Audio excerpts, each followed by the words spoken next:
আপনি যত বেশি গোপনে আল্লাহর ইবাদত করবেন, আপনাকে দেখবেন আপনার মহল্লার মানুষ তত বেশি পছন্দ করবে, তত বেশি আপনি মানুষের কাছে প্রিয় হতে লাগবেন যত বেশি করবেন।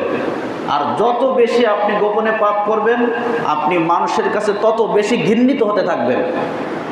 আপনি পাপ করছেন, এটা মানুষের দেখার দরকার নাই, তবু আপনি মানুষের চোখে ঘৃণিত হতে লাগবেন। আর গোপনে যত বেশি নেক আমল করবেন, আপনি মানুষের কাছে তত বেশি প্রিয় হতে লাগবেন। মানুষের কাছে প্রিয় হওয়ার জন্য প্রকাশ্যে নেক আমল করা লাগে না। ইন্নাল্লাযীনা আমানু ওয়া আমিলুস সালিহাতি সায়াজআলু লাহুমুর রহমানু বুদ্দা।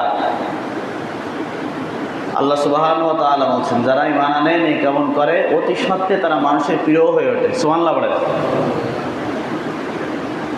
এজন্য এটা একটা আমল, মানুষের কাছে ভালোবাসার পাত্র হওয়ার এটা একটা আমল, যে গোপনে নেক আমল করা যাবে তো ইনশাআল্লাহ।